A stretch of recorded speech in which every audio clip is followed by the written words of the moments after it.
اهلا بيكم في فيديو جديد. ان شاء الله الفيديو ده يعجبكم لان انا في الفيديو ده هلخص لكم كل اللي هيحصل واقوله لكم بطريقه تبقى سهله ان انتوا تفهموا وتبقوا عارفين ايه اللي هيحصل. ايه اللي هيحصل بالظبط لما تكسب الهجرة او لما تفوز في اللوتري؟ يعني اذا تم اختيارك في اللوتري ايه اللي هيحصل؟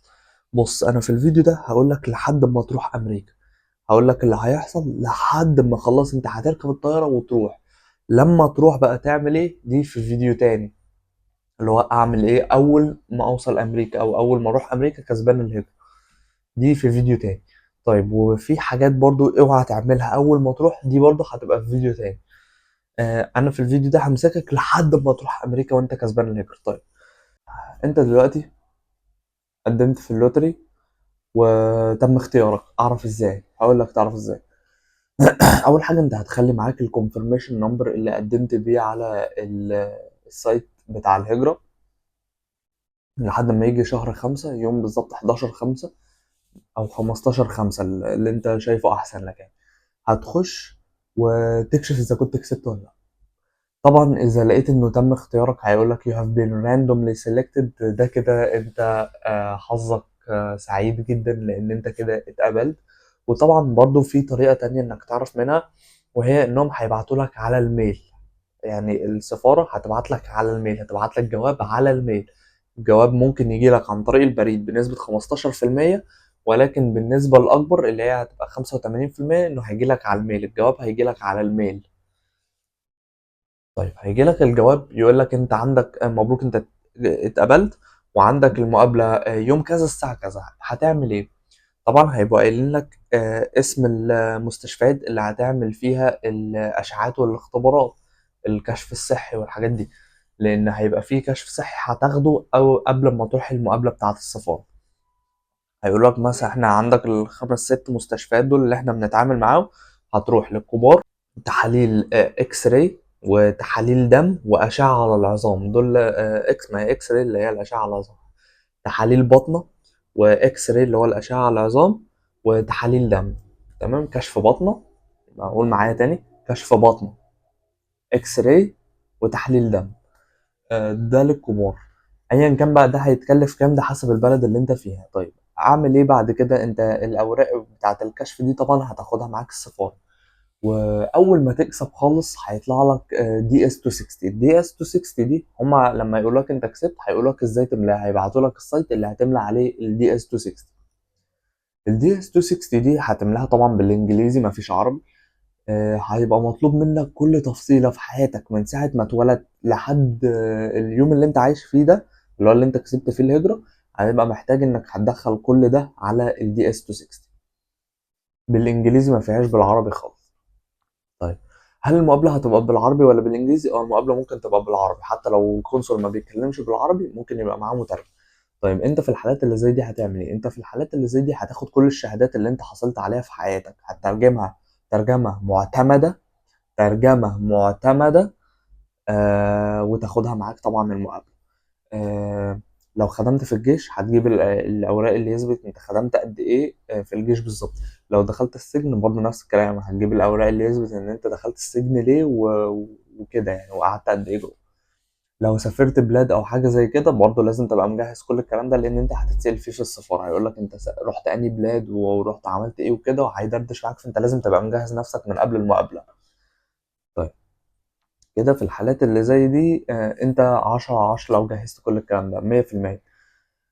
ماشي، خلاص انت رحت عملت الكشف الطبي وخلصت كل الكلام ده، خلصت الاكس راي والاشعه بتاعه الدم والاشعه بتاعه العظام اللي هو الاكس راي وتحليل البطنه، وخلاص انت كده زي الفل يعني. طيب هتيجي تاخد طبعا معاك التحاليل والاشعاعات دي وانت رايح المقابله. ايه اللي هيحصل يوم المقابله؟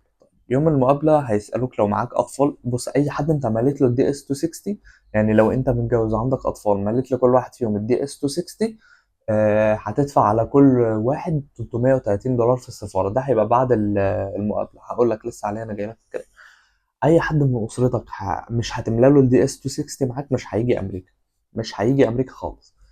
طيب هتقول لي انا كسبت انا وزوجتي ومعانا اطفال بس ما ملكش للاطفال، هقول لك انت كده وديتهم في داهيه، وانت كده مش هتقدر تاخدهم معاك. لازم الابلكيشن تحط فيه بياناتك الأصلية. يعني ما ينفعش مثلا تبقى أنت متطلق ومش قايل لهم إنك متطلق، ما ينفعش يبقى أنت عندك عيال ومش قايل لهم إنك عندك عيال. لازم تقول لهم كل حاجة، والعيال تملى لهم الدي اس 260 هم كمان، زي ما هتملاها لنفسك زي ما هتملاها لمراتك. ده بالنسبة للمتجوزين. لو مش متجوز الدنيا بتبقى أسهل من كده بكتير، ولكن طبعا المتجوزين بيبقى ليهم حظ إن أنت هتقدم مرة باسمك ومرة تانية باسم مراتك، فده بيبقى الحظ أعلى يعني إن أنت تتاخد. في السفارة لو انت متجوز هو هيركز على المين ابليكنت اللي هو الشخص الفايز. يعني لازم الشخص الفايز هو اللي يبقى محقق الشروط. بمعنى لازم الشخص الفايز يبقى معاه ثانوية عامة، ما ينفعش حد يقدم في الهجرة من غير ما يكون ثانوية عامة. تمام، معاه شهادة يعني ثانوية عامة. طيب لو أنا مثلا مراتي هي اللي كسبت وأنا ما كسبتش، يبقى هو هيطلب من مراتي في المقابلة شهادة الثانوية العامة وطبعا شهادة الجامعة وكده، وبرضه كلنا نبقى مجهزينها احتياطي. ممكن ما نتسألش فيها، ممكن ما نتسألش فيها. مين اللي هيتسأل فيها؟ اللي هو المين ابليكانت، الشخص الرسمي اللي فايز، سواء انت ولا مراتك، ده اللي هيتركز معاه في المقابلة.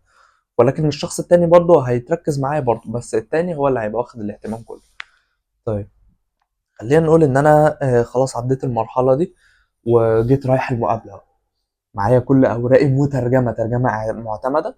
خلاص انا رايح المقابلة زي الفل. في المقابلة هيسألوك لو معاك اطفال صغير. لو معاك اطفال صغيرة هتخش في الاول. لو معاكش اطفال صغيرة ممكن تستنى شوية. كل ده انت هتبقى رايحه بالجواب بتاع الهجرة اللي بيقولك انت عندك مقابلة الساعة كذا. هو ده اللي هتوريه لهم في الريسبشن، وهو ده اللي هيدخلوك عليه بناء على الجواب اللي جاي لك من الهجرة. وفي نفس الوقت الدي اس 260 بتاعتك لازم تبقى واخدها معاك.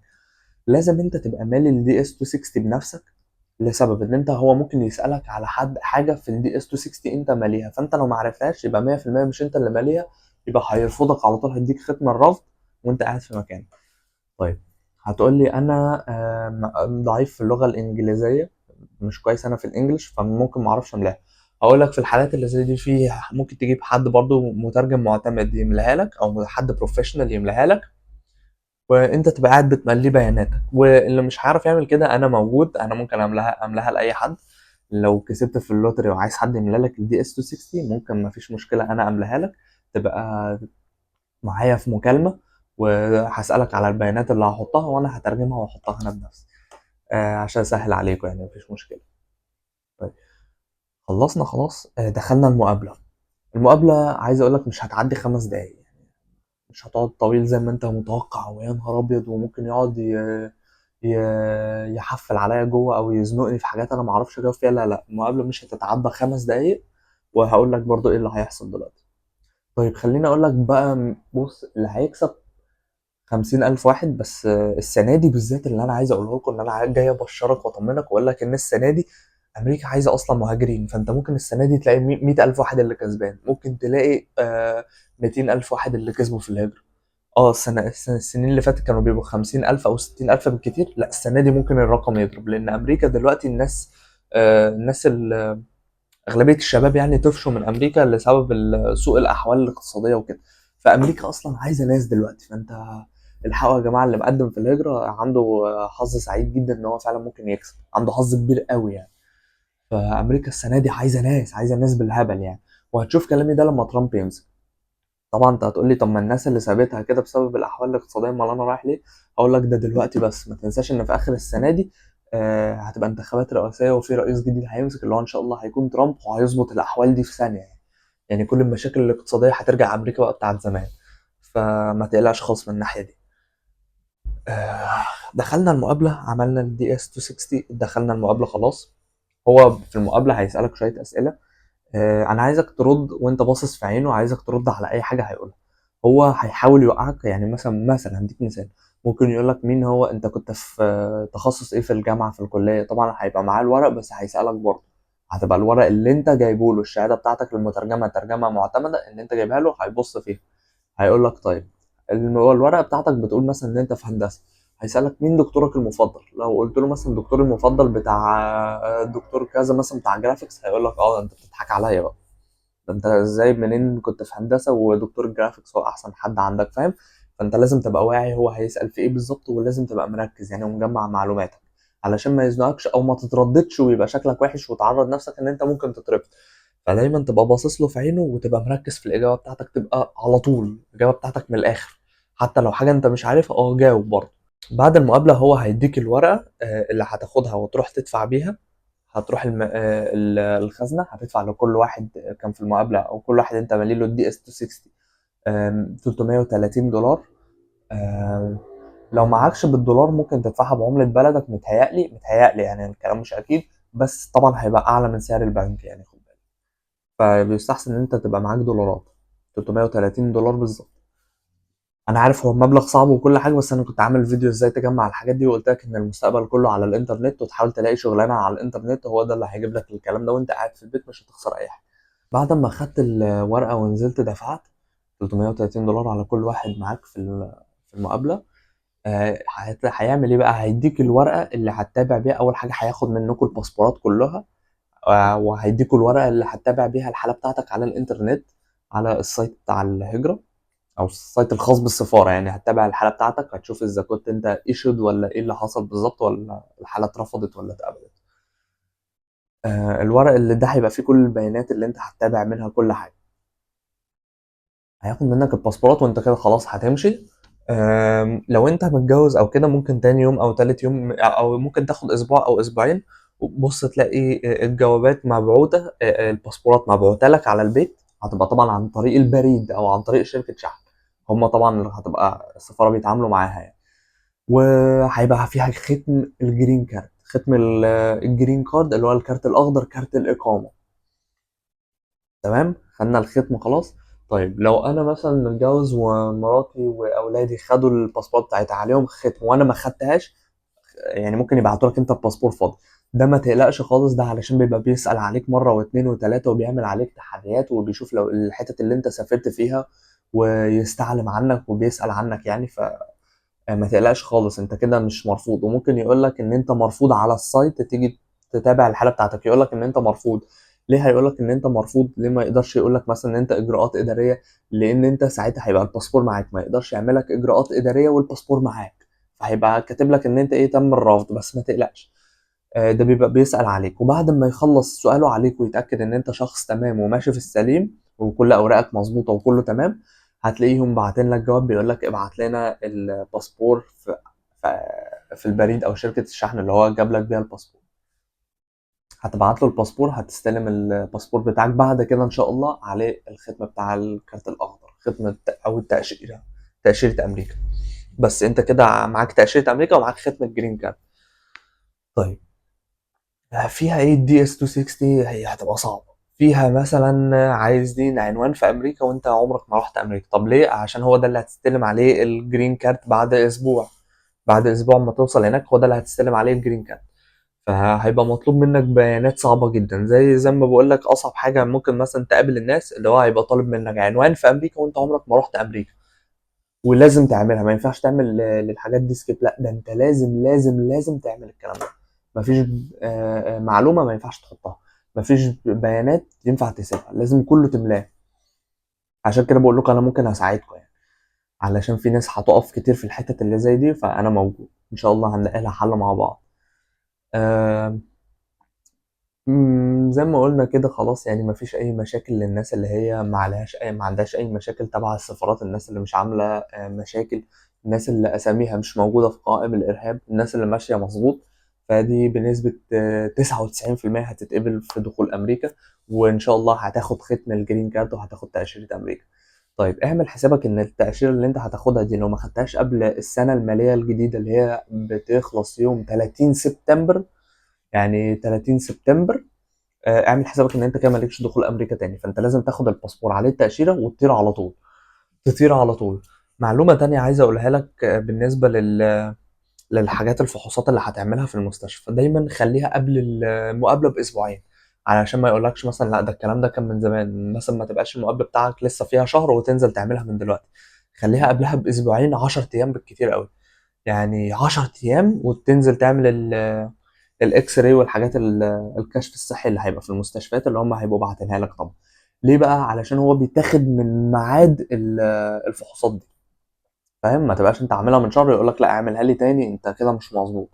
فدايما امن نفسك واعملها قبلها باسبوعين، 10 ايام بالكتير.